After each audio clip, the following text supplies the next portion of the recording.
Pessoal, continuando aí o nosso conteúdo, agora a apresentação de dados quantitativos. Primeiro vou falar aqui dos quantitativos discretos. A gente viu que quantitativo é aquela ideia de mensurar características, né? E o discreto, ele está associado à contagem, né? O contínuo está associado à medição. Então, o discreto está associado à contagem. Aí eu coloquei aqui a ideia de distribuição de frequências, só para a gente ver. É a mesma coisa. Coloquei aqui frequência simples, né? Coloquei aqui sobre aqueles dados da gente tinha trabalhado num exemplo anterior de 500 funcionários, né? Coloquei sobre o número de dependentes, então está aqui a contagem, ó, 0, 1, 2, 3, né? Então, por isso que é classificada a variável quantitativa discreta. Então, e aí a gente monta a tabela. Então, por exemplo, lá eram 500 funcionários. Aí, quantos funcionários não tem nenhum filho? 120 funcionários. Quantos dos 500 funcionários têm um filho? 95. Então, a gente usa também a distribuição de frequência para organizar as variáveis qualitativas também, né? Aqui a gente colocou a variável, aqui, né? 0, 1, 2, 3, e aqui a contagem. Então, são 120. Agora, também posso trabalhar com a parte relativa, com a frequência relativa. 120 dividido por 500 dá 0,24, multiplicando por 100, 24%.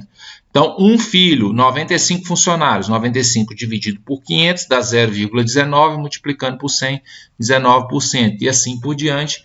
Então, a gente tem essa distribuição de frequência também, que pode ser montada para dados quantitativos discretos, né? Aqui no caso, a gente tinha feito a pesquisa com gênero, estado civil, que eram variáveis qualitativas, a gente fez isso nas aulas anteriores, e agora o número de dependentes, que já é uma variável quantitativa discreta, né, porque é mensurável a partir da contagem, né? Então a gente tem essa frequência, esse gráfico de distribuição, tabela de distribuição de frequência.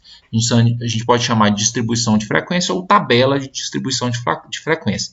Então a gente tem a ideia do absoluto e do relativo, né? Aqui está falando sobre o processo de construção da tabela. É o mesmo que a gente usou lá naquela outra, mas a gente pode acrescentar mais informações, né?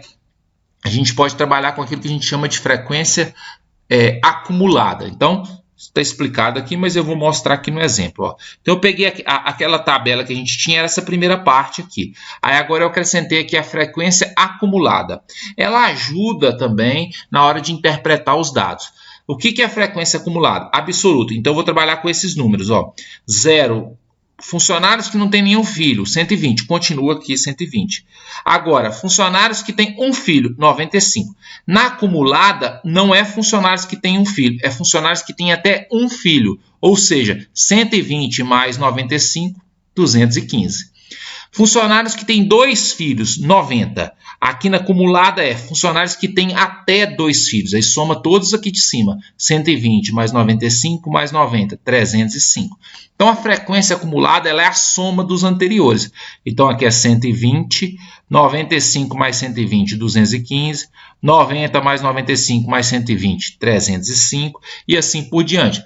Aí, se o exercício te perguntar assim, quantos funcionários têm até 5 filhos? Aí você vai vir aqui na frequência absoluta acumulada, 465. Esse 465 representa todos os funcionários que têm 5, 4, 3, 2, 1 ou nenhum filho. Aí ela pode ser dita assim, funcionários que têm até 5 filhos. E a mesma coisa da frequência relativa, acumulada relativa. Nenhum filho, 120 corresponde a 24%. Continua sendo 24%. Qual o percentual de funcionários que tem até um filho? Então, é 0 e 1. 24 mais 19, 43. Qual o número de funcionários que tem até 2 filhos? Então, é calcular 24 mais 19 mais 18, 61%. Qual é o percentual de funcionários que tem até 4 filhos? Até 4 filhos, ó. Então, aqui é 24 mais 19 mais 18 mais 19 mais 7. Então, 87%. Observe que como você está somando os valores, quando você chegar no 3 aqui, ó, você vai somar todos os de cima, então vai dar 100. O total aparece aqui na última linha, ó. Então, a frequência acumulada ela é a soma das frequências absolutas. Então, quando eu coloco no 1 aqui, ó, esse 215 representa o 95 mais 120. Esse 43 representa o 19 mais 24. Esse 215 aqui representa os funcionários que têm um e nenhum filho. Esse 43% representa aqui os funcionários que têm um ou nenhum filho. Então, frequência simples e frequência acumulada, né? Aí é uma tabela, ela é maior e ela ajuda, na verdade, a interpretação, né? Então, aqui, por exemplo, eu grifei aqui, ó, esse 4 aqui, ó. Esse 35 aqui representa 35 funcionários que têm 4 filhos. Isso corresponde a 7% do total. Mas quando eu falo da frequência absoluta, eu falo daqui para trás, ó. Então, esse 435 aqui representa todos os funcionários que têm 4 filhos ou menos. Ou seja, a soma desses valores todos dá 435 pessoas. Isso corresponde a quanto percentual? A soma disso aqui tudo. 87% dos funcionários têm até 4 filhos.